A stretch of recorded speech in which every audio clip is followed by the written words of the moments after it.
வணக்கம். 2025ஆம் ஆண்டு புலமை பரிசில் பரீட்சை செய்ய உள்ள மாணவர்களுக்கு ஆகஸ்ட் 10ஆம் தேதி பரீட்சை நடைபெற உள்ளது. அந்த மாணவர்களுக்கு கற்பிக்கின்றது 6ஆம் தேதி வரை கற்பிக்கலாம் என அடுத்த அறிவுறுத்தல் வழங்கப்பட்டுள்ளது. இப்ப அந்த அறிவித்த பிரகாரம் நாங்கள் 5ஆம் தேதி வரை கற்கையை மேற்கொள்வோம். இதுவரை காலத்துல நான் உங்களுக்கு நிறைய விடயங்களை கற்பித்திருக்கிறேன் என்று நான் திருப்திப்படுத்திக் கொள்கின்றேன். அதாவது கற்பது மாத்திரமல்ல, வீட்டு பார்ப்பதும் வினாத்தால் ஒன்றுக்கு கூடிய அளவு என்னுடைய முயற்சி இருந்திருக்கிறது. மாணவர்களும் அதற்கு பெற்றோர்களும் ஒத்துழைப்பு வழங்கியிருக்கிறார்கள். இப்பொழுது நான் இறுதி கட்டத்திலேயும் இருக்கப்பட்ட ஓரிரு நாட்களிலேயும் கடந்த கால அரச பரீட்சை தாள்களை விரைவாக மீட்கின்ற ஒரு முயற்சியில் ஈடுபட்டு இன்று 2024ஆம் ஆண்டு அரச பரீட்சை வினாத்தாளின் முதல் 3 பக்கத்துக்கு ஒரு மாணவியை கொண்டு விடை விளக்கம் வழங்கியிருக்கிறேன். எதற்காக என்றால், மாணவர்கள் விளங்கி விடை விளக்கம் சொல்வதுதான் சிறப்பானது. ஆசிரியர் மாணவர்களே வழிகாட்டுபவர்களாக இருக்க வேண்டுமே ஒழிய இந்த நாளும் ஆசிரியர் தான் விளக்கம் சொல்லிக் கொண்டிருக்க தேவையில்லை. மாணவர்கள் தாங்கள் அதை விளங்கிக் கொண்டு தெளிவாக விடை கூறுவது இன்னும் சிறப்பானது என்பது என்னுடைய கருத்து. அந்த வகையில மாணவர் ஒருவர் இங்கு விடை கூறுகின்றார். கேளுங்கள், கேட்டு தெளிவு பெறுங்கள். நன்று. அடுத்த காணொளியில் சந்திப்போம். வணக்கம் மாணவ செல்வங்களே. இது 2024ஆம் ஆண்டு அரச பரீட்சை வினாத்தாள் 1க்கு அரோனிகா எனும் மாணவி விடை காணும் விளக்கம் கூறுவா. கேட்போம். முதலாவது வினாவில இருந்து விளக்கம் சொல்லுங்கம்மா. பின்னர் 2 உருக்களையும் பற்றி குறிப்பிட்டுள்ள சரியான கூற்று யாது? முதலாவது கூற்று ஒரு ஏயில் பாடம் வரையப்பட்டுள்ள அதே விதத்தில் ஒரு பியில பாடம் வரையப்பட்டுள்ளது. அந்த கூற்று சரியான கூற்று. ஏயில் இருக்க மாதிரி பியிலையும் இருக்கு. ஒரு ஏயில் உள்ள பூக்கள் ஒரு பியிலும் அவ்வாறே காணப்படுகின்றன. ஒரு ஏயில அந்த புதருக்குள்ள 3 பூக்கள் இருக்கு. ஆனா அதுல 2 பூக்கள் தான் ஒரு பியில காணப்படுது. ஒரு ஏயில அந்த சிறுவன் இந்த பூச்செண்டுக்கு நீர் ஊற்றுறாரு. நீர் ஊற்றுங்களோட பூ இருக்குது. அந்த ஒரு பூவும் பியில காணப்படுது. அப்ப 2 பூ பியில இல்ல. அப்ப 2வது கூற்று தவறான கூற்று. 3வது கூற்று ஒரு ஏயில் உள்ள விலங்குகளின் எண்ணிக்கையிலும் பார்க்க ஒரு பியில் உள்ள விலங்குகளின் எண்ணிக்கை கூடியதாகும். அது போல அது குறைந்ததாகும். ஏன்னா ஏயில வந்தது பூச்சி இருக்குது, பியில இல்ல. அப்ப அது குறையத்தான் வந்தோடும். இப்ப சரியான கூற்றுனா முதலாவது கூற்று சார். வெரி குட், வாழ்த்துக்கள். அதாவது அந்த பிள்ளை இது கடந்த 2024ஆம் ஆண்டு நடைபெற்ற அரச பரீட்சை தாள். இந்த பரீட்சை தாள்ல முதலாவது வினா 2 சித்திரப்படங்களை தந்து அந்த சித்திரப்படங்களுக்குள்ள உள்ள ஒற்றுமை வேற்றுமைகளை இனங்காணும் ஆற்றல். அப்ப இந்த ஒற்றுமையான இயல்பு எது என்றுதான் கேட்கப்படுகின்றது. ஏனென்றால் பின்வரும் 2 உருக்களையும் பற்றி குறிப்பிட்டுள்ள சரியான கூற்று யாது? அப்ப பிள்ளையான கூற்றை நாங்கள் தெரிவு செய்யக்கூடாது. அப்ப சரியான கூற்று என்பது முதலாவது கூற்று என்பதற்கு அந்த பிள்ளை நியாயமான காரணங்களை சொன்னது. என்ன சொன்னால், முதல்ல இருக்கிறது போலதான் 2வதிலையும் 2லையும் வானம் காணப்படுகிறது. ஆனா பூக்கள் இந்திய எண்ணிக்கை முதல்ல 5 இருக்கு, அடுத்ததுல 3 தான் இருக்கு. அப்ப 2 குறையுது. அப்ப அது பொருந்தாது. அவ்வாறு காணப்படுகின்ற என்ற வாக்கியம் பொருந்தாது.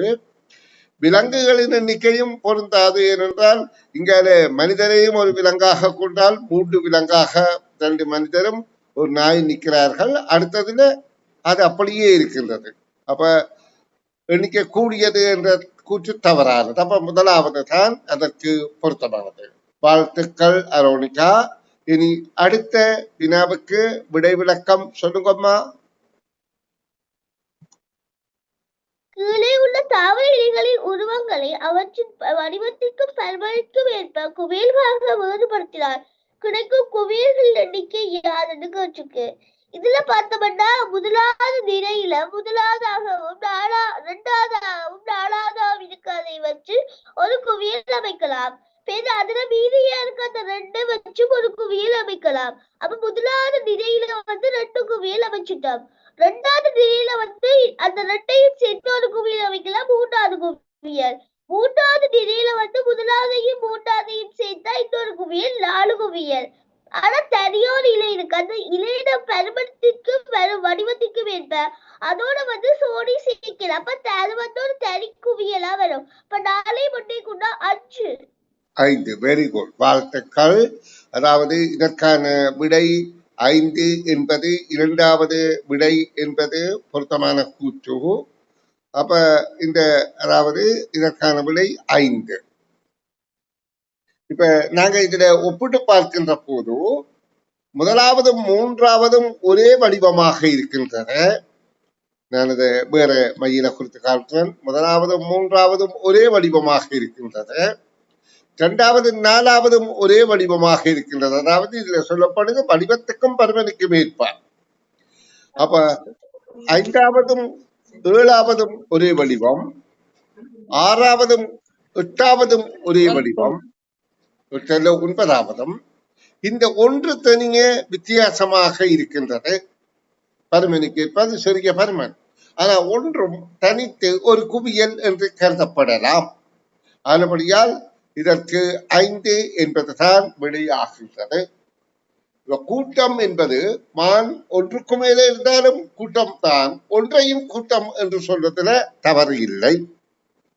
சரி, இனி அடுத்த 3வது வினாவுக்கு விடைவிலக்கம் சொல்லுங்க அரோனி. பின்வரும் வாக்கியத்தை தனித்த கருப்பு எழுத்துக்களில் உள்ள சொற்களுக்கு பதிலாக உரையை இடத்தக்க சொல் தொகுதி யாதென்று கேட்டுருக்கு. முதிய காலத்தில் எழுந்து சோம்பலை முறித்து முகத்தையும் வாயையும் அலம்பி துப்புரவாக்கி வெள்ளை ஆடைகளை அணிந்து பாடசாலைக்கு அடியெடுத்து வைக்கும் பிள்ளைகளின் காட்சி அழகானதுன்னு தந்திருக்கு. இதுல வந்து கருப்பு புள்ளிகளை தந்தது முதிய காலத்தில் சோம்பலை முறித்து அடியெடுத்து வைக்கும். முதிய காலத்தில்னா அதிகாலையில் காலையில் அதிகாலையில் முதிய காலம் அதிகாலையில் காலையில் வராது. சோம்பலை முடித்தா விரைவாக வராது. அப்ப முதலாவது 2வது விட வராது. 3வது விட சுறுசுறுப்பாக பொருத்தமா இருக்கு. 3வதுல அடியெடுத்து வைக்கும் செல்லும். அதுவும் 3வதுல சரியா. அப்ப இந்த 3 கருத்துக்குமே சரியா இருக்கிறது வந்து 3வது விடை சார். வெரி குட், நல்லா. அதாவது இதுல உள்ள விடைகளின்படி விடியற்காலத்தில் என்பதற்கு ஒத்த சொல்லாக அதிகாலையில் என்பது பொருந்துகின்றது. காலையில் என்பது பொருந்தவில்லை. அப்ப 2வது விடை பொருத்தமில்லை. சோம்பலை முறித்து, அதாவது அதிகாலையில் சோம்பலை முறிப்பது என்பது உற்சாகம் பெறுவது, சுறுசுறுப்பு அடைவது. அது விரைவாக என்ற கருத்து தவறு. விரைவாக என்றால் வேகமாக, ஆனபடியால் அதுக்கு பொருத்தமில்லை. சோம்பலை முறிப்பது உற்சாகம் பெறுவது அல்லது சுறுசுறுப்பு அடைதல். அப்ப அடுத்தது அடியெடுத்து வைக்கும் என்பதற்கு ஓடும் என்பது தவறு. செல்லுதல், அடியெடுத்து வைத்தல் என்று செல்லு. அதற்கமைய 3 தரவுகளையும் 3வது விடைதான் பொருத்தமானது. சரி, அடுத்த வினாவுக்கு விட விளக்கம் சொல்லுங்கம்மா. பின்வரும் அட்டவணையில் உள்ள வெற்றிடங்களுக்கு மிகவும் பொருத்தமான சொற்கள் முறையே இடம்பெறும் முறையே யாதென்று கேட்டுருக்கு. இதுல வந்து புத்தகம், நூலகம். இது வந்து நிஜை வெளிவா தான் பார்க்கணும். நிஜை வெளிவா பார்த்தோம்னா முதலாவது ஆசிரியர். ஆசிரியர் புத்தகம் நூலகம் அதுல வந்து கருத்து இருக்காது. மாணவன் புத்தகம் நூலகம்னா மாணவன் வந்து யாருன்னா மாணவனுக்கு ஒரு வாசகன் தான். அப்ப வாசகன் தான் வரும். வாசகன் புத்தகம் நூலகம் முதலாவது சரி. 2வது நோயாளி, நோய் மருத்துவமனை. நோயாளி வந்து நோய் வந்து மருத்துவமனைக்கு செல்ல மாட்டார். நோயாளி பணத்துக்காக மருத்துவமனைக்கு செல்ல மாட்டார். நோயாளி மருந்தெடுப்பதற்கு மருத்துவமனைக்கு செல்லுவார். அப்ப அதுல முதலாவதும் அது புத்தகம் இருக்கு. அடுத்தது மாணவன் அறிவு. வகுப்பறை, ஆய்வுக்கூடம், பாடசாலை. மாணவன் அறிவு பெறுறது வந்து பாடசாலையில. அப்ப வாசகன் மருந்து பாடசாலை என்று 3வது விடை பொருத்தம் சார். Very good.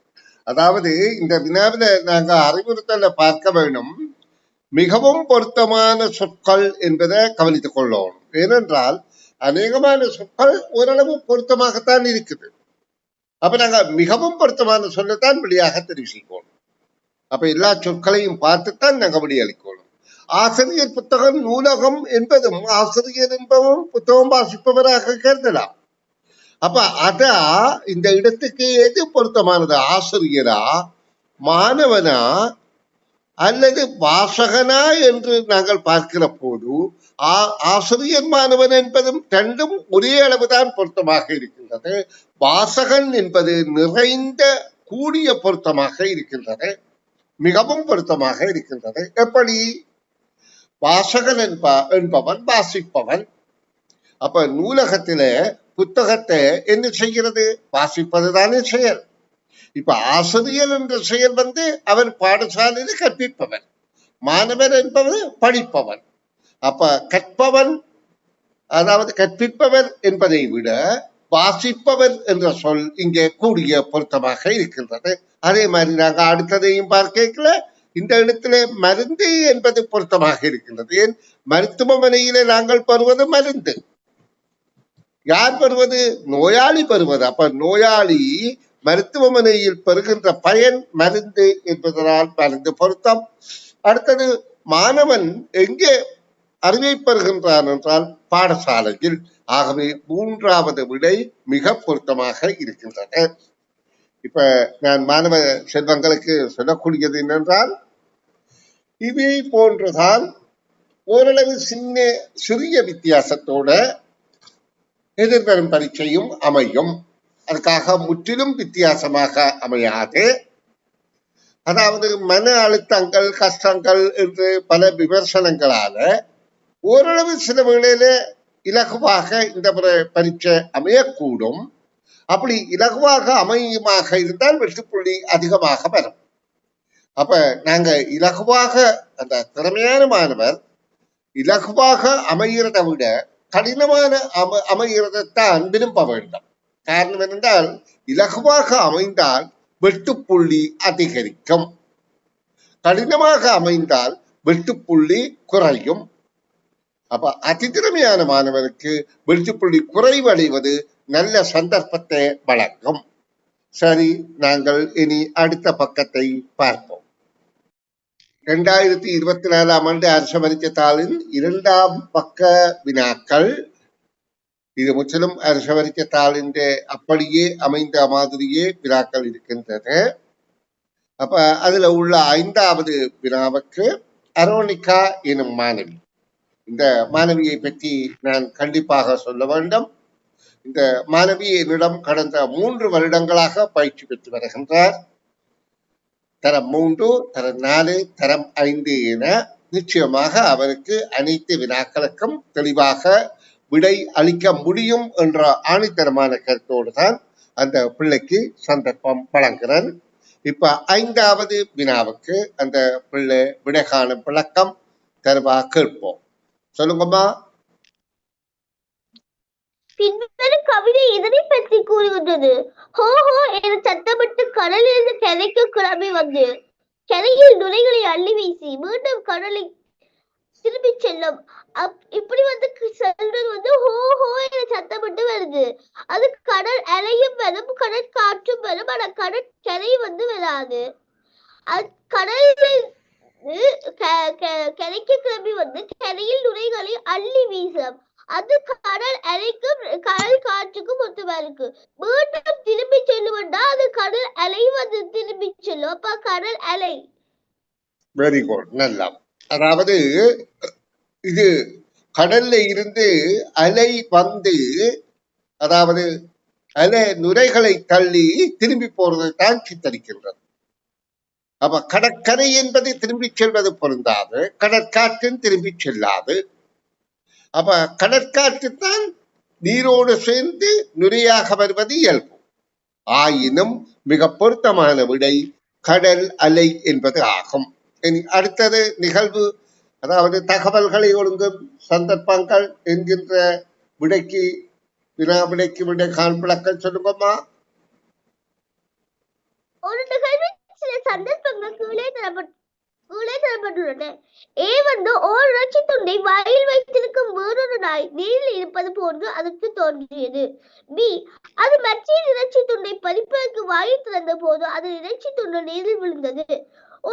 சி, ஓர் இறைச்சி துண்டை வாயில் எடுத்த நாய் ஒற்றையடி பாலத்தின் வழியே சென்றது. டி, பேராசையுள்ள நாய் தன்னிடமிருந்து இறைச்சி துண்டையும் இழந்தது. இ, அந்த நாய் இறைச்சி துண்டை அது பறிக்க எண்ணியது. இப்போ வந்து இது ஒழுங்குபடுத்துற ஆற்றல். இதை வந்து நாங்க பார்த்தோம்னா முதலாவது விட வந்து சி, ஒரு இறைச்சி துண்டை வாயில் எடுத்த நாய் ஒரு ஒற்றையடி வந்து சென்றது. அது வந்து முதலாவதா வரும். இப்ப சி முதலாவதா வரும். மூன்றாவது விடையில ஏ முதலாவதா வந்திருக்கு. ஏ வந்து ஒரு இறைச்சி துண்டை வாயில் வைத்திருக்கும் வேறொரு நாய் நீரில் இருப்பது போன்று இருக்குது. அது கடந்தால் அதுக்கு தெரியும் இருக்குதா இல்லையா. அப்ப மூன்றாவது விட வந்து பொருத்தமில்லை. ரெண்டாவது விடையில ரெண்டுமே ஏ இருக்குது. ஏ பார்த்தா ஒரு இறைச்சி துண்டை வாயில் வைத்திருக்கும் வேறொரு நாய் இருப்பது போன்று அதுக்கு தோன்றியது. அடுத்தது ஒன்றுல டி இருக்கு, ஒன்றுல இ இருக்கு. அப்ப டி பார்த்தவன்னா பேராசையுள்ள நாய் தன்னிடம் இறைச்சி துண்டையும் இழந்தது. என்னென்ன இழந்தது நீங்க தெரியல. அப்ப அந்த வாக்கியம் வந்து பொருத்தமில்லை. ரெண்டாவது வாக்கியத்தை பார்த்தோம்னா இ வந்து ஒரு இறைச்சி துண்டை வாயில் எடுத்தோர். இ வந்து அந்த நாய் இறைச்சி துண்டை அது பறிக்க வேண்டியது. பி, அது மற்ற இறைச்சி துண்டை பறிப்பதற்கு வாயில் திறந்த போது அது இறைச்சி துண்டு நீரில் விழுந்தது. டி, பேராசையுள்ள நாய் தன்னிடம் இருந்த இறைச்சி துண்டையும் இழந்தது. இப்ப ரெண்டாவது வாக்கிய கூற்று வந்து சரியான கூற்றா வருது சார். ரெண்டாவது விடை. Very good. அதாவது இரண்டாவது விடைதான் பொருத்தம் என்பது அவருடைய தீர்க்கமான முடிவு. பொருத்தமானதா? நாங்க இப்ப இந்த தகவல்களை ஒழுங்க வைக்கிறதுக்கு இப்படியான கேள்வி வந்தால் முழு தகவல்களையும் கடகலந்து வாசித்து புரிந்து கொள்ளணும். அதுக்கு பிறகு எது முன்னுக்கு வரும் எதுக்கு பின்னுக்கு வரும் என்பதை நாங்கள் அந்த காரியத்தை அடிப்படையாக வைத்து தீர்மானிக்க முடியும். ஏனென்றால் அநேகமான வாக்கியங்கள்ல இந்த மாதிரியான தகவல் ஒழுங்கமைப்பு வாக்கியத்துல காரணமும் காரியமும் இருக்கும். அப்ப இந்த காரியத்துக்குரிய காரணம் முன்னாலே இருக்கும். இப்ப இதுல பொருத்தமான விடையை வைத்து அணுகி பார்ப்போம். முதலாவது சீவரம் என்பது அந்த பிள்ளையின் வாதம். ஓர் ரச்சித்துண்டை வாயில் எடுத்த ஒரு நாய் ஒற்றையடி பாதை வழியே சென்றது. அப்ப இங்க காரியம் வந்து சென்றது. இதுல காரணம் இல்லை என்றாலும் அது ஒரு ரச்சித்துண்டோடு செல்கின்றது என்பது எங்களுக்கு புரிகின்றது. அப்ப இதுக்கு தொடர்பாக அடுத்த வாக்கியம் இருக்கலாம். அடுத்த வாக்கியத்தை பார்த்தால் ஓர் ரச்சித்துண்டை வாயில் வைத்திருக்கும். பாருங்க, இங்க வைத்திருக்கும் என்றால் வைத்திருந்ததுதானே பொருத்தமானது. அப்ப இங்க வைத்து ஒத்தியளிப்பாத வாயில் எடுத்த நாய் என்று சொல்லப்படுகின்றது. எடுத்த வழியே தானே அது வைத்திருக்கும் வேறொரு நாய் நீரில் இருப்பது போன்று அதற்கு தோன்றியது. அதனுடைய பிம்பம் தோன்றுகின்றது. அப்ப ஏ இரண்டாவதாக இருக்கின்றது. இது காரண காரியத்தை ஒழுங்கமைக்கும் ஆற்றல்ல தகவல்களை ஒழுங்கமைக்கிறோம். அடுத்தது ஈ பொருத்தமாக இருக்கின்றது. ஈ என்பது அந்த நாயின் ரச்சித்துண்டை பறிப்பதற்கு எண்ணியது. அப்ப இந்த நாய்க்கு ஒரு ஆசை வருது, அந்த நாய் இந்த ரச்சித்துண்டை பறிப்போம் என்று. அப்ப இது ஒரு தவறான செயல்லாம். ஆனா எங்களுக்கு தகவல் ஒழுங்கமைப்பு என்கின்ற போது பொருத்தமாக இருக்கின்றது. அடுத்தது அது மற்றேதின் ரச்சித்துண்டை பறிப்பதற்கு வாயை திறக்கின்றது. என் வாய் திறக்காம பறிக்க இல்லாது, குறைக்க வேண்டும், குறைத்து அதை பயமுறுத்த வேண்டும். அப்ப வாயை திறந்த உடனே ரச்சித்துண்டு கீழே விழுகின்றது. காரண காரியம் பொருத்தமாக இருக்கின்றது. அப்ப பேராசை உள்ள நாய் அது நான்காவதாக வருகின்றது. இது ஐந்தாவதாக வருகின்றது. பேராசை உள்ள நாய் தன்னிடம் இருந்த ரச்சித்துண்டையும் இழந்தது. மிகவும் பொருத்தமான தகவல்களை ஒழுங்கமைக்கும் ஆற்றல். நீங்கள் இந்த தகவல் ஒழுங்கமைக்கிற ஆற்றல் கண்டிப்பாக அரசபரிக்கையில வர நியாயம் இருக்கின்றது. ஏனென்றால் இதுக்கு முதலும் ஒரு வந்து நாய்க்கு சாப்பாடு வைத்துட்டு அவன் போக, ஒரு திருடன் இந்த பேச களவெடுக்க, நாய் போய் கழிக்க, அவன் அடிக்க, அவனோடு நாய்க்கு நன்றி செலுத்துவது போன்ற ஒரு சித்திரப்பட தகவல் ஒழுங்கு வந்தது. அப்படி பல பரீட்சைகள்லையும் பல வகையில தகவல் ஒழுங்கமைப்பு வந்திருக்கின்றது. சரி, இனி நாங்கள் 7வது வினாவுக்கு விடை காணும் விளக்கம் அரோனிகாவிடம் கேட்டு தெளிவு பெறுவோம். 7வது கேள்விக்கு விட விளக்கம் சொல்லுங்கம்மா. வினாக்குறி இருக்கும் அடைப்பில் வர வேண்டிய உரியானு கேட்டுக்கு. இதுல வந்து சதுரத்தையும் வட்டமும் இருக்கு. நாங்க சதுரத்தை பார்த்தோம்னா அந்த சதுரம் வந்து முதலாவது நிலையில முதலாவது உருவுல தென்கிழக்கு திசையில தென்மேற்கு திசையில இருக்கு. அது பேருந்து தெற்கு திசைக்கு வந்து பேருந்து தென்கிழக்கு திசைக்கு போகுது. அது வந்து இடச்சுழியா சுத்தி கொண்டு போகுது. அடுத்தது வந்து மேற்குல இருந்து நடு மத்திக்கு வந்து அதுக்கு பிறகு அது கிழக்குக்கு போகுது. மூன்றாவது வந்து வடமேற்குல இருந்து வடக்குக்கு வந்து அடுத்தது வந்து அது வடகிழக்குக்கு போகணும். வடகிழக்குக்கு போற விட வந்து மூணுலையுமே சரியா இருக்கு. நாங்க கண்டுபிடிக்க வேண்டியது நிறத்திடப்பட்ட வட்டத்தை வச்சு. அந்த வட்டம் வந்து முதலாவது தென்கிழக்குல இருந்தது பிறகு கிழக்குக்கு போய் பிறகு வடகிழக்குக்கு போகுது. அடுத்தது அப்படித்தான் செய்யுது. தென்கிழக்குல இருந்து கிழக்குக்கு போய் வடகிழக்குக்கு போகுது. மூன்றாவது ரூ தென்கிழக்குல இருந்தது கிழக்குக்கு போயிட்டா பிடி போக வேண்டியது வந்து வடகிழக்கு போனவரு வந்து முதலாவதுல வந்து அது தென்கிழக்குல இருக்குது. அப்ப முதலாவது விட பொருத்தமில்லை. மூன்றாவது ஊரு வந்து கிழக்குல இருக்கு, அதுவும் பொருத்தமில்லை. ஆனா ரெண்டாவது விடையில தான் அது தென்கிழக்கு திசையில இருக்கு. அப்ப ரெண்டாவது விடை பொருத்தம் சார். வெரி குட், கேள்விக்காரு வாழ்த்துக்கள். அவ திசைகளை அடிப்படையாக கொண்டு இந்த கேள்விக்கான விடை விளக்கம் சொல்லி இரண்டாவது விடை பொருத்தம் என்று சொல்றா. இது மாறுபாடுகளை அவதானிக்க மாட்டல். மாறுபாடுகளை ஒன்று இடமிருந்து பலமாக அவதானிக்கலாம் அல்லது கீழிருந்து மேலாக அவதானிக்கலாம். அது மேலிருந்து கீழாக என்றாலும் மேலிருந்து கீழாக என்றாலும் கீழிருந்து மேலாக என்றாலும் ஒன்றுதான். அதே மாதிரி இடமிருந்து பலமாக என்றாலும் பலமிருந்து இடமாக என்றாலும் ஒரே வகையான மாற்றங்களை அவதானிக்கக்கூடியதாக இருக்கும். இப்ப இதுல முதல்ல இடமிருந்து பலமாக அவதானிக்கிற போது எங்களுக்கு இந்த முதல் வரிசையில இந்த நாங்கள் சதுரத்தை அவதானிப்போமாயிருந்தால் சதுரம் இந்த அதாவது சிறிய சதுரம் பெரிய சதுரத்தின் அடிப்பாகத்துல முதல்ல ஒரு மூலை திசையிலும் அடுத்தது மத்தியிலும் அடுத்தது அதற்கு எதிரான மூலை திசையிலும் அப்படி இல்லாவிட்டால் இது அந்த சதுரத்தின் கீழே இடது பக்கமும் இது நடுவிலும் இது வலது பக்கமுமாக இருக்கின்றன எங்கட கை வைக்கிறதன் படி. அப்ப அடுத்ததில் அதே மாறுபாடு நடுவிலே நடக்கின்றது. அதாவது இடது பக்கம் நடுவில வலது பக்கமாக இருக்கின்றது. அப்ப இதிலையும் முதலாவது மேலே இடது பக்கம் இது நடுவில இது வலது பக்கமாக இருத்தல் வேண்டும். அப்ப மூன்று விடையிலையும் அந்த சதுரம் அப்படியே தான் அமைந்திருக்கு. அப்ப மூன்றும் அந்த தகவலை பொறுத்தவரையில பொருத்தமாக இருக்கின்றது. இரண்டாவது விடையில சதுரம் உள்ளுக்கு கருப்பு இருக்கிறதால கருப்பு தான் தெரிகின்றது. ஆனால் அதுக்குள்ள சதுரமும் இருக்குது என்பதை நீங்க ஊகித்துக் கொள்ளுங்கள். சில பிள்ளைகள் அதை பார்த்துட்டு அதனிய கருப்பு தானே இருக்கிறது அவர்கள் கேட்கிறார்கள். அது தவறு. அதாவது சரியான விட இரண்டாவது என்ற பொருளில இரண்டாவது சதுரம் மேலதிகம் சதுரத்துக்குள்ள வட்டம். அப்ப வட்டம் சதுரம் கருப்பு வட்டம் என்ற படியால் அந்த சதுரம் தெரியாமல் இருக்கின்றது. இப்ப நாங்க சதுரத்தின் கருத்தை பார்த்தோம். இனி நாங்கள் அடுத்ததாக அந்த கருத்த புள்ளி இந்த கருத்தை பார்ப்போம்.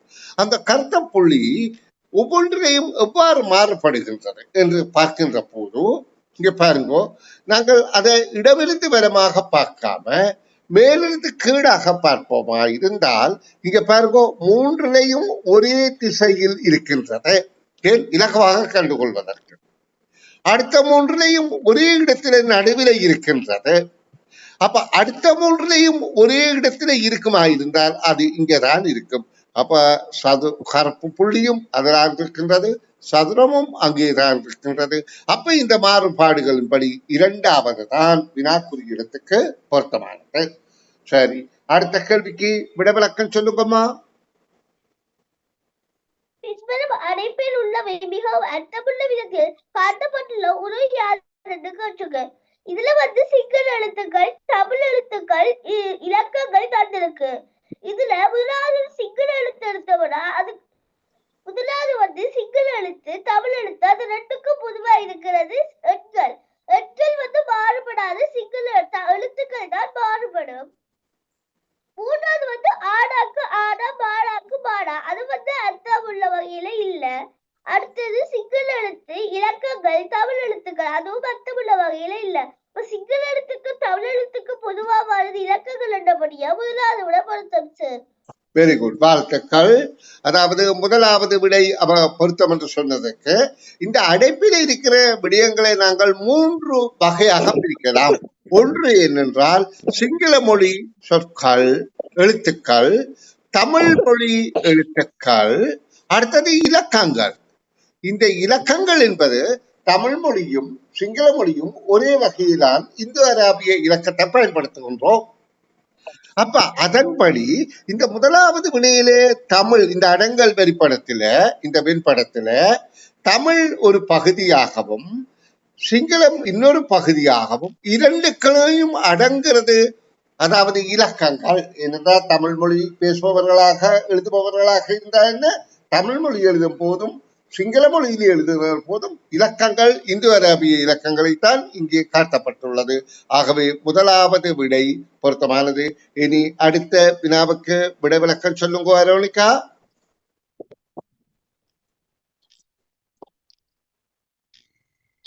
சிங்கள மொழியில் காட்டப்பட்டுள்ள பெட்டி விரிக்கப்பட்ட பின்னர் காணப்படத்தக்க விதத்தை காட்டும் முழு எண்ணுக்காட்டுக்கு இதுல பார்த்தோம்னா முதலாவது 3 ஒரு சின்ன பகுதி ஒன்று வரணும்.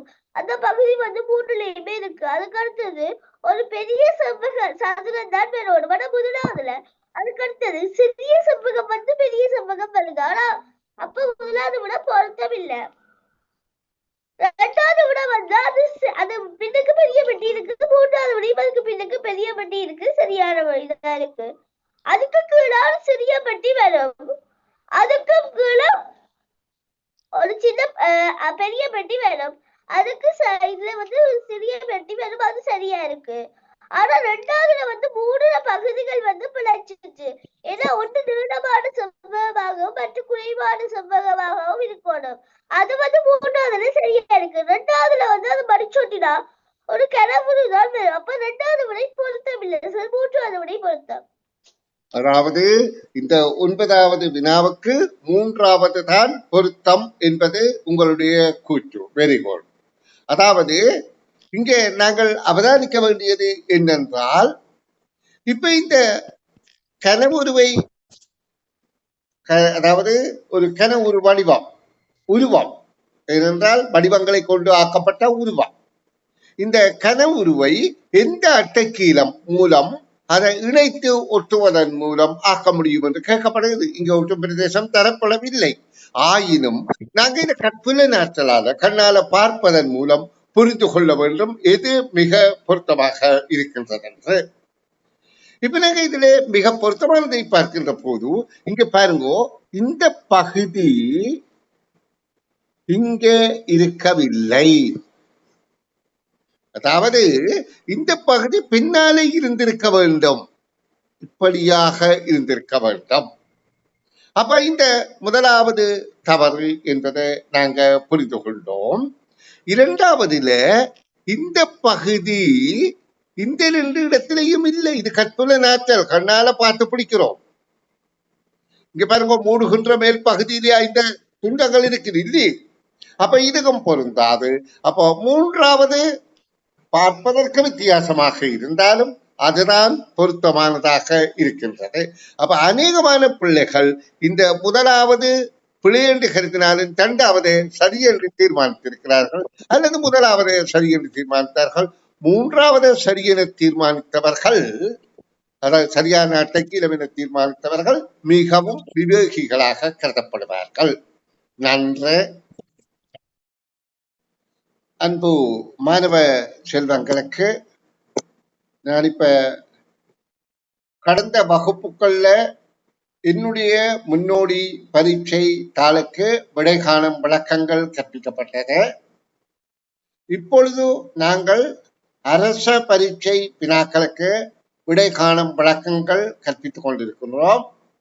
அதாவது உண்மையிலேயே நான் ஒரு மாணவி ஊடாகவே, இங்கே பல மாணவர்கள் இருந்தாலும் நீண்ட காலம் என்னிடம் கற்ற ஒரு மாணவி என்றால் அவர் நிச்சயமாக தவறில்லாமல் விடை வழங்குவா என்ற கருத்தோடு அந்த மாணவியிடமிருந்து விடை காணும் விளக்கங்கள் பெற்றுக்கொண்டிருக்கிறேன். அப்ப அந்த மாணவி இப்பொழுது நாங்கள் அரச பரீட்சையில உள்ள முதல் ஏற்கனவே பார்த்த பக்கத்தோட தொடர்ச்சியாக இப்போ நாங்க அதாவது முதல் பார்த்த பக்கம் 2 பக்கங்கள் பார்த்து விட்டோம். 3வது பக்க வினாவுக்கு 10வது வினாவில இருந்து அந்த மாணவி விடை விளக்கம் வழங்குவா, கவனிப்போம். இப்பொழுது அரோனிகா, நீங்க இந்த 3வது பக்க வினாக்களுக்கு விடை விளக்கம் தருவீர்கள் என நான் எதிர்பார்க்கிறேன். உங்களது முடியும் என்பதும் எனக்கு நிச்சயமாக தெரியும். இது கடந்த வருட அரச பரீட்சைத்தாள். அப்ப இந்த பரீட்சைத்தாளை ஆதாரமாக வைத்துத்தான் இதே போன்றுதான் இந்த வருடமும் அரச பரீட்சை அமையலாம். ஆனா இப்படியே கேள்வி வரும் என்று தவறாக கருதிவிட வேண்டாம். ஏனென்றால் ஒரு தடவையும் அரச பரீட்சையில முதல் வந்த கேள்வி அப்படியே திரும்ப வந்த இடையில வந்திருக்கு. அதாவது 7, 8, 10, 10 வருஷங்கள் 20 வருடங்களுக்கு முற்பட்ட கேள்விகள் அப்படி வந்திருக்குது. ஆனா அதற்காக எல்லா கேள்வியும் அப்படியே வரும் என்று எதிர்பார்க்க கூடாது. ஆனால் ஒரு முறை இல்லை. ஏனென்றால் இதுக்குரிய 14 தலைப்புக்குள்ளதான விழா கேட்க முடியும். அந்த 14 தலைப்புக்குள்ள ஒரே முறையில கேள்விகள் கேட்கப்படலாம். சரி, இப்ப அரோனிகா இந்த 10வது வினாவுக்கு விடைகாண் விளக்கம் சொல்லுங்கம்மா. காட்டப்பட்டுள்ள திண்மம் அதில் உள்ள குறித்த கோடு வழியே வெட்டப்பட்டு சமனான இரு பகுதிகளாக வேறுபடுத்தப்பட்டால் கிடைக்கும் வெட்டுமுகத்தின் வடிவம் யாது? வெட்டுமுகம் வளைவா இருந்தாலும் அது நேர்கோடாதான் அந்த வெட்டுமுகம் வரப்போகுது. முதலாவதுல கீழே நேர்கோடா இருக்கு, அது சரி. 2வதுல அந்த இந்த உருவத்தில் வளைவா இருந்தாலும் வெட்டைக்குள்ள அது நேராதான் வரும், 2வது பிழை. 3வது மேல அந்த கூர்மாரி இருக்கிற பகுதி வளைஞ்சு வந்திருக்கு, அதுவும் வராது. அப்ப பொருத்தமானது முதலாவது விட. இதுல கேட்கப்படுற கேள்வியில வெட்டுமுகம் என்ற சொல்ல நீங்க கவனித்துக் கொள்ள வேண்டும். வெட்டுமுகத்தின் வடிவம் யாது என்றுதான் கேட்கப்படுகின்றன. இப்ப நீங்க இதை 2 பகுதிகளாக பிரித்தால் இந்த வடிவத்தை கீழே உள்ளது ஒரு உருளை போன்றும் மேல உள்ளது ஒரு கூம்பு போன்றும் அமைந்திருக்கிறது எங்களுக்கு தெரிகின்றது. கூம்பு என்றால் கூம்புன்ற கீழ்ப்பாகம், அடிப்பாகம், வட்டம். அப்ப கூம்புக்கு ஒரு முகம்தான் இருக்கு, அடிப்பாகம் தட்டையான வட்டம். இந்த உருளைக்கு 2 வட்ட முகங்கள்லாம் அதுக்குரிய முகங்கள். அப்ப இந்த வடிவங்களை நடுவில புள்ளிக்கோடு வழியே வெட்டினால், இது முதல் ஒரு பரீட்சையிலும் இப்படி வெட்டப்பட்ட கேட்டது, நேராக வெட்டினால் இங்க பெறுவது ஒரு சதுர செவ்வகமாக இருக்கும். இந்த உருளைய நடுவில வெட்டினால் அதன் வெட்டு முகம் 2 பக்கமும் செவ்வகமாக இருக்கும். இந்த கூம்பினங்கள் 2ஆக வெட்டினால், இந்த மாதிரி வெட்டினால் இதன் வட்டமும் இங்க தெரியும் என்றால் அதிலேயும் வெட்டப்படுது. வெட்டினால் அது முக்கோணமாக இருக்கும், நேரடியாக முக்கோணமாக இருக்கும். நேராக முக்கோணம் 3 நேர்கோடு, வளைந்த கோடு இல்லை. அப்ப இந்த முதலாவது விடைதான் பொருத்தமே. முக்கோணத்துல இதுல வளைந்த கோடு இருக்கு, அது தவறு. இது செவ்வகத்தின் வளைந்த கோடு வருது இந்த பக்கம், அப்ப இதுக்கு தவறு. அப்ப இது அரச பரீட்சையில கடந்த ஏற்கனவே நடந்த அரச பரீட்சையில உருளை மற்றும் முகம் கேட்கப்பட்டது. அப்ப அதை பயிற்சி செய்திருந்தால் இதற்கு இலகுவாக விடையளிக்க முடியும். சரி, இனி 11வது வினாவுக்கு விடை விளக்கம் சொல்லுங்க அரோனிகா. பின்வரும் சதுரக்கோட்டு தாளையும் ABC ஆகிய உருக்களையும் பார்க்க அந்த சதுரக்கோட்டு தாளை வெவ்வேறு விதமாக பயன்படுத்தி எந்த அமைக்கலாம் எடுக்கிறதுக்கு சார். இதுல பார்த்தோம்னா சதுரக்கோட்டு தாளைக்கு விளக்கம் நீங்க விடைய சொல்லுங்க அரோனிகா. நான் விளக்கத்தை சொல்றேன். காரணம் என்னென்றால் நீங்க விளக்கம் சொல்லிக் கொண்டிருக்கல இடையூறாக இருக்கும். எந்த விடை பொருத்தம் அம்மா? முதலாவது விடைதான் பொருத்தம். அதாவது 3 உருக்களையும் பெறலாம். இந்த அட்டைக்கு இந்த சதுரக்கோட்டு தாளை பயன்படுத்தி இந்த 3 உருக்களையும் பெற முடியும் என்ற முதலாவது விடைதான் பொருத்தமானது, சரியான கருத்து. இப்ப நான் இதுக்கான விளக்கத்தை உங்களுக்கு இதுல காட்டுறேன் பாருங்க. இந்த பகுதியை முதல்ல இருக்கிற சதுரத்தை வைத்து இதுல இப்படியாக கோடு கீறி ഇതിന്റെ നടുവിലെ புள்ளியை போட்டு இதை கிறிக்கொள்ள முடியும். இப்ப நான் இதை உங்களுக்கு கோட்டு படமாக காட்டுறது இலகுவாக இருக்கும். அதாவது இது இப்படி வருகின்றது. இந்த கோட்டு படத்தின்படி இது இப்படியாகவும் இது இப்படியாகவும் இந்த சதுரத்தின் கூடும் அமைகின்றது. இனி திரும்ப இந்த சதுரத்தை திரும்ப இந்த இடத்துல இருந்து வைத்து, இந்த இடத்துல கீறப்படவில்லை, ஆனா இந்த இடத்துல இருந்து அந்த சதுரத்தை வைத்து இதுல இந்த அரை பகுதியாக இருந்து இதுல இருந்து இதுவரை கீறுகின்ற போது இந்த பகுதியும் அமைகின்றது என்பதை கவனத்தில் கொள்ளுங்கள். அப்ப இதை ஆக்க முடியும். இனி அடுத்ததுல இரண்டாவது வடிவத்தை ஆக்க முடியுமா என்பதை பார்ப்போம். இரண்டாவது வடிவத்துல இதை இப்படியே வைத்து, அதாவது இந்த பகுதி மேல கீறப்படவில்லை, இதை இப்படியே வைத்து உள்பாகம் கீறப்படுகின்றது. உள்பாகம் கீறப்பட்டு ஒரு கோடுதான் கீறப்படுகின்றது. இதன் கால் பகுதி இப்படியாக குறிக்கப்படுகின்றது. திரும்ப இந்த கால் பகுதியிலே இருந்து அதன் பாகம் வைக்கப்பட்டு, நல்லா அவதானிங்கோ, நான் உங்களுக்கு விளங்குறதுக்காகத்தான் இப்படி காட்டுறேன் ஒழிய அங்க கோடுகள் இல்லை, வைக்கப்பட்டு இதிலே இந்த பாகம் அங்கே குறிக்கப்படுகின்றது. அப்ப அதுக்கு பிறகு இந்த பாகத்தை கீழே வைத்து இங்கே குறிக்கப்படுகின்றது. அப்ப இதுகும் வரைய முடியும். முதலாவது வரைய முடியும் என்று ஏற்கனவே கண்டுபிடித்தோம். இப்ப அடுத்த மூன்றாவது வரைவதற்கு இதுல கையாள வேண்டிய முறை என்னென்றால், இது ஒரு வட்டாரி போல இந்த பகுதியை எடுத்து இதை ஒரு சாய் சதுரமாக இப்படியாக சாய் சதுரமாக வைத்துக்கொண்டு இந்த வடிவத்தை சாய் சதுரமாக இந்த மாதிரி சாய் சதுரமாக வைத்திருந்த இதன் பகுதியை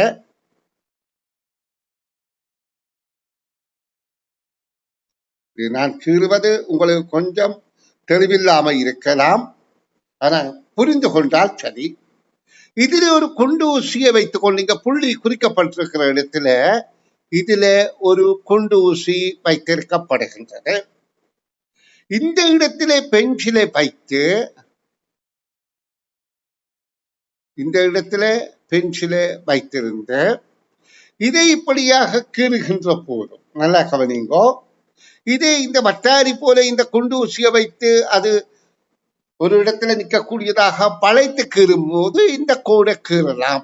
அதே மாதிரி இந்த பக்கத்துக்கு இதையே வைத்து இந்த கோடும் கீறலாம். ஆகவே இந்த மூன்றாவது கீற முடியும். ஆகவே முதலாவது விடைதான் பொருத்தமானது. பாருங்கோ, 5ஆம் ஆண்டு புலமை பரிசில் பரீட்சையில பிள்ளைங்க திறனை ஆற்றலை திறமையை காண்றதுக்கு எவ்வகையில எல்லாம் கேள்விகளை கேட்கிறார்கள். அருமையான கேள்வி. அப்ப இதற்கான விடை முதலாவது. ஏன்னா ஒவ்வொரு புள்ளியும் பருமதியானது. சரி, இனி நாங்கள் அடுத்த 12வது வினாவுக்கு விடை காண் முயற்சியில் ஈடுபட போறோம். அரோனிகா, இந்த 12வது கேள்விக்கு விட விளக்கம் சொல்லுங்கம்மா. பாத்திமா, விஷேல், கவிஷா, ராபர்ட் ஆகியோர் 4 பிள்ளைகள் ஆவர். விஷேல் பாத்திமாவிலும் மூத்தவரும் கவிஷனிலும் இளையவரும் ஆவார். ராபர்ட் விஷேலிலும் இளையவரும் பாத்திமாவிலும் மூத்தவரும் ஆவார். இதற்கேற்ப மூத்த பிள்ளையும் இளைய பிள்ளையும் முறையே யாவரன்னு கேட்டுக்கு.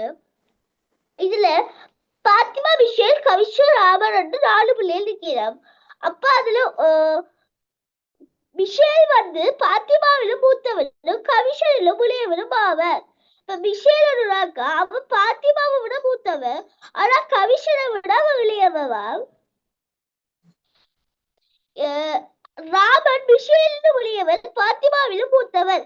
விஷேலிலும் இளையவன் பாத்திமாவிலும் மூத்தவன். பாத்திமா தான் இறுதியாளா இருப்பா. பாத்திமாவை மூத்தவன் ராபர்ட், ராபர்டுக்கு மூத்தவன் விஷேல், விஷேலுக்கு மூத்தவன் கவிஷன். இப்ப இதுல மூத்த பிள்ளையும் இளைய பிள்ளையும் தான் கேட்டது. மூத்த பிள்ளை கவிஷன், இளைய பிள்ளை பாத்திமா. முறையே கேட்டபடியா 2வது விடை சார். வெரி குட், வாழ்த்துக்கள். இப்ப இந்த பிள்ளை கீறி விளங்கப்படுத்த முடியாது. வாயால சொல்லித்தான் விளங்கப்படுத்த வேண்டி இருக்கின்றது. ஆனபடியால் அந்த பிள்ளையின் விளக்கத்தின்படி இரண்டாவது விடை பொருத்தமாக இருக்கின்றது. வெரி குட், நல்லா. இப்ப நான் இந்த படத்துக்குரிய இந்த 4 பிள்ளைகளையும் இப்படியே ஆதாரமாக வைத்துக் கொண்டு அவர்கள சலாகை கோட்டு படமாக கீறி விளக்கம் தருகிறேன். கவனிங்கோ. அங்க தரப்பட்ட விடயத்தின்படி மிசேல் பாத்திமாவிலும் மூத்தவரம். அப்ப மிசேல் என்பவரை நாங்கள் இப்படியாக கீறினால் அவர் பாத்திமாவை விட மூத்தவர் என்றால் பாத்திமாவை இப்படியாக கீறிக்கொள்வோம். மிசேல் பாத்திமாவிலும் மூத்தவரும் கவிஷாவிலும் இளையவரும் ஆவர். அப்ப கவிஷாவை நாங்கள் மிசேல் பாத்திமாவிலும் மூத்தவரும் கவிஷாவிலும் இளையவர் என்றபடியால் கவிஷாவை அதை விட கொஞ்சம் பெரிதாக நாங்க கீறியிருக்கிறோம். இப்ப நாங்கள் ராமன் இன்னும் ஒப்பிடப்படவில்லை. அடுத்ததாக சொல்லப்படுது ராமன் மிசேலிலும் இளையவரும். அப்ப மிசேலை விட இளையவர் என்றால் ராமன் கிட்டத்தட்ட இந்த இடத்திலேயும் வரலாம். ஆனா இந்த பாத்திமாவுடைய ஒப்பிட்டாத்தான் எங்களுக்கு தெரியும் கீழியா மேலியா. அதே நேரம் சொல்லப்படுது ராமன் மிசேலிலும் இளையவரும் பாத்திமாவிலும் மூத்தவரும். அப்ப இந்த இடம் பொருத்தமானதாக இருக்கின்றது. ராமன் இப்ப இந்த இடம் பொருத்தமாக இருக்கின்றது. பாத்திமாவிலும் மூத்தவரும் என்று தான் சொல்லப்படுது.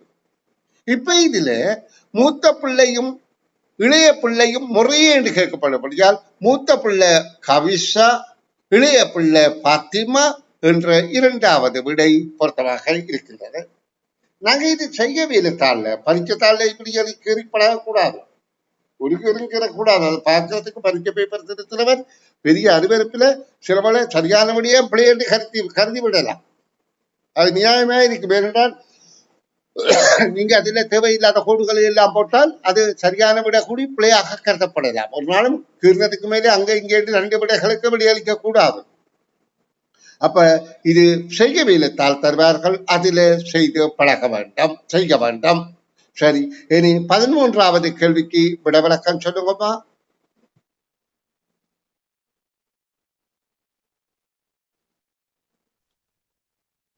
முந்தைய நாளுக்கு முந்தைய நாள் வெள்ளிக்கிழமை நாளை மருத்துவத்துக்கு அடுத்த நாள் யாது? முந்தைய நாளுக்கு முந்தைய நாள் வெள்ளிக்கிழமைடா ஒரு நேற்று நேற்று முன்தினத்துக்கு முந்தைய நாள் தான் நேற்று முன்தினத்துக்கு நேற்று முன்தினம் தான் முந்தைய நாள். அந்த முந்தைய நாளுக்கு முன்னாள் வந்து வெள்ளிக்கிழமைடா, முந்தைய நாள் வந்து சனி, நேற்று ஞாயிறு, நேற்று மறுதினம் நேற்று முன்தினம் ஞாயிறு, நேற்று வந்து திங்கள்,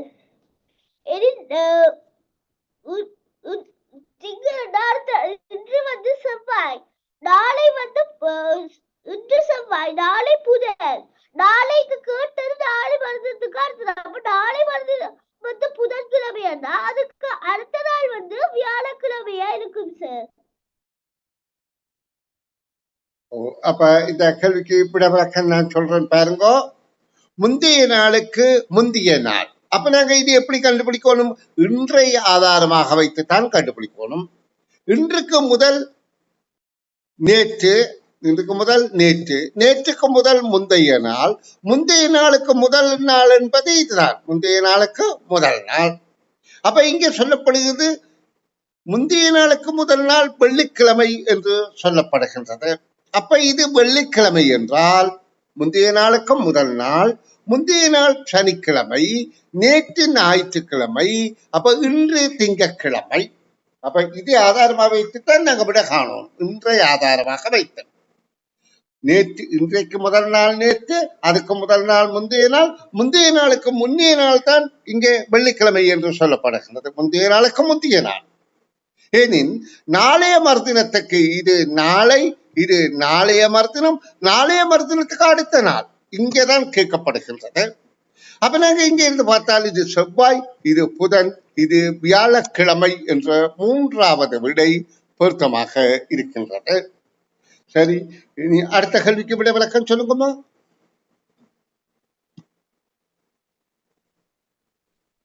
ஐந்து ஒற்றை இயந்திரங்கள் 5 நிமிடங்களில் 5 பொம்மைகளை உற்பத்தி செய்யலாம். அதற்கேற்ப அத்தகைய 100 இயந்திரங்கள் 100 பொம்மைகளை உற்பத்தி செய்வதற்கு எவ்வளவு நேரம் எடுக்கும்? 5 இயந்திரம் 5 நிமிடத்துல 5 பொம்மைடா, 5 இயந்திரம் 5, அந்த 5 பொம்மையையும் 5ஆல பிரிக்கணும். பிரிச்ச வாரோட வந்து ஒன்று. ஒன்று. அப்ப ஒரு இயந்திரம் வந்து 5 நிமிடத்துல ஒரு பொம்மையை செய்யும். இப்ப 100 இயந்திரம் 100 பொம்மையை உற்பத்தி செய்யறதா அதுலயும் ஒரு இயந்திரத்துக்கு ஒரு பொம்மை தான் கிடைக்க போகுது. இப்ப ஒரு பொம்மையை உற்பத்தி செய்ய 5 நிமிஷம் பண்ணா 100 இயந்திரத்துக்கு ஒரு இயந்திரத்துக்கு 100 இயந்திரத்துக்கு 100 பொம்மையை உற்பத்தி செய்ய 5 நிமிடங்கள் முதலாவது விடை. சரி சார். அதாவது அதற்கான விடை 5 நிமிடங்கள் என்பது கேள்விக்கான விடையாகும். இப்ப பாருங்க, இதில் என்ன சொல்லப்படுகிறது? 5 ஒத்த யந்திரங்கள். நாங்கள் இப்படியாக 5 யந்திரங்களை தயார் செய்து கொள்வோம். அந்த 5 யந்திரங்கள் 5 நிமிடங்கள்ல 5 பொம்மை செய்யுது. அப்ப இந்த யந்திரம் 5 நிமிடத்துல ஒரு பொம்மை தான் செய்திருக்கு. எல்லாம் சேர்த்துதான் 5 பொம்மை செய்யுது. 5 யந்திரங்கள் 5 நிமிடங்களில் 5 பொம்மை. இந்த யந்திரம் 5 நிமிடத்துல ஒரு பொம்மை தான் செய்யுது. அப்போ ஒரு யந்திரம் 5 நிமிடத்துல ஒரு பொம்மை தான் செய்கின்றது. அப்ப இங்க கேட்கப்படுது 100 யந்திரங்கள் 100 நிமிடத்துல தான் 100 யந்திரங்கள் 5 நிமிடத்திலே 100 பொம்மைகள் தான் செய்யும். ஏன் இங்க நிமிடங்கள் சமனாக இருக்கின்றது இருந்தாலும் ஆனால் செய்யப்படுற எண்ணிக்கை ஒன்றொன்றுதான். ஒரு யந்திரம் ஒரு பொம்மை தான் செய்யும் 5 நிமிடத்துல. அப்ப 100 யந்திரங்களும் 5 நிமிடத்துல 100 பொம்மை செய்யும். அப்ப கேள்விக்கான விடை 5 நிமிடங்கள் என்பது ஆகும். சரி, இனி 15வது கேள்விக்கு விடை விளக்கம் சொல்லுங்கோ அரோனிகா.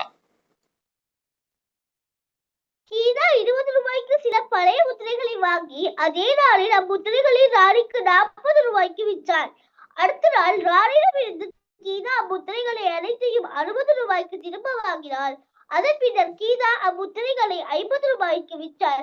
இக்கொடுக்கல் வாங்கலில் கீதாவிற்கு என்னன்னு கேட்டுக்கு இதுல கீதா வந்து 20 ரூபாய்க்கு வேண்டி அதே அவளுக்கு ராணிக்கு 40 ரூபாய்க்கு விற்கிறாவா. வித்தா அவளுக்கு அதன் மூலம் வந்து 20 ரூபாய் லாபம் கிடைக்கும். அதை திருப்பி அவன் 60 ரூபாய்க்கு வேண்டி 50 ரூபாய்க்கு விற்கிறான்.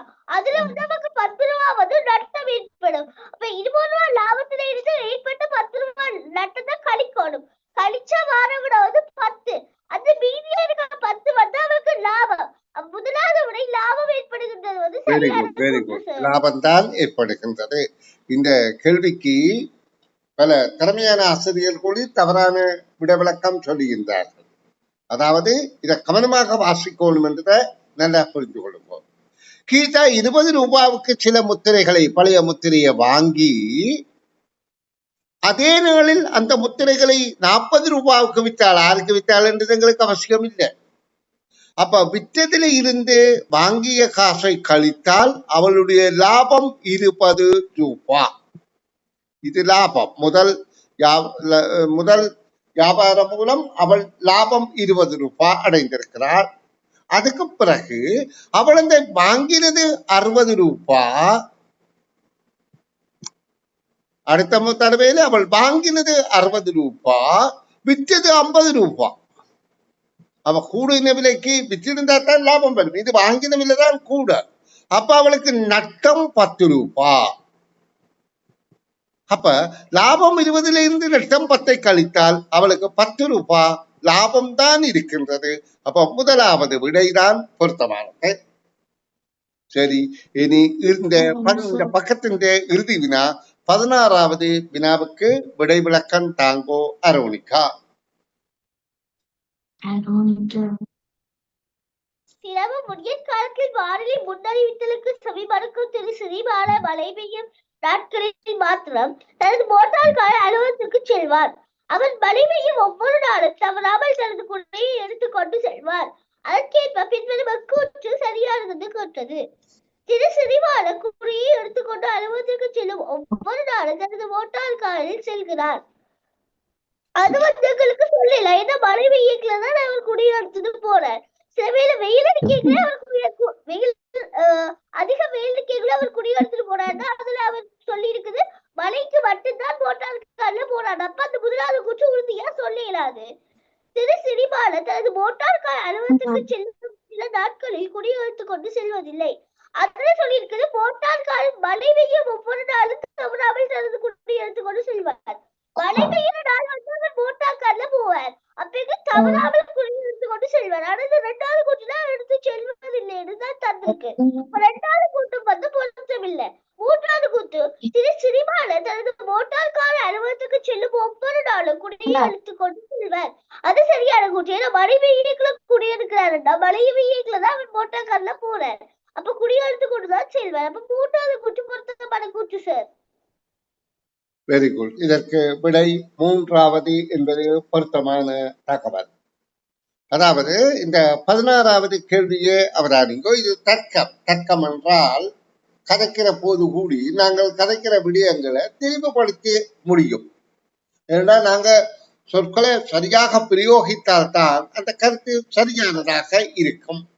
இல்லாவிட்டால் அது பிழையாக தர்க்க ரீதியில அதை நிரூபிக்க முடியும்.